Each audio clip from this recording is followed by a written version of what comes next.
नमस्ते महाराज जी, नमस्ते।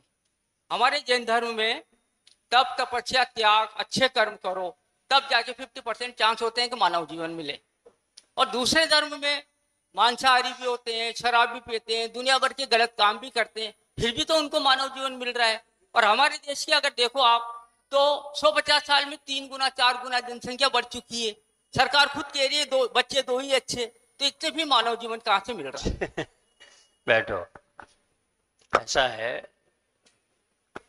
धर्म और कर्म ये दो अलग अलग चीजें हैं।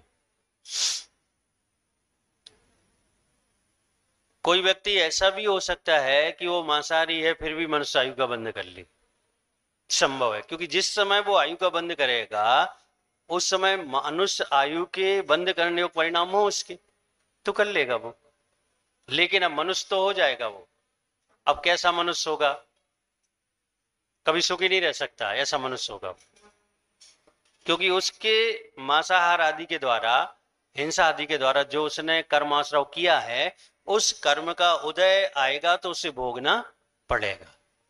इसलिए ये नहीं सोचें, आप ऐसा सोचो कि जो आज अच्छा कर रहा है वो कल अच्छा पाएगा, जो आज बुरा कर रहा है तो वो कल बुरा पाएगा, क्योंकि जैसा कर्म बांधेगा वैसा ही उदय में आएगा और वैसा ही फल मिलेगा। तो मिथ्या दृष्टि है, दीर्घ संसारी होता है, संसार में भटकना ही है, चाहे वो किस तरीके से अपनी चर्या को और परिचर्या को निभाए।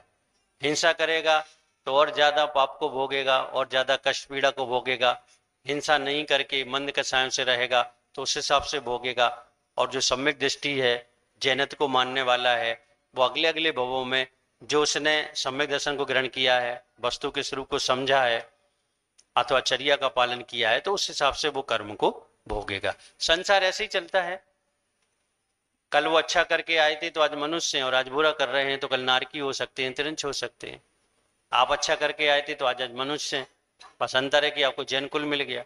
अब जैन कुल के अनुसार आप अच्छा करेंगे तो अगले भाव भी आपका कैसा होगा? अच्छा होगा। कर्म जैसा करोगे वैसा फल आपको तो भोगना ही भोगना है। प्रदीप जी गर्ग, उसके बाद तैयार रहेगी अर्चना जी इंदौर।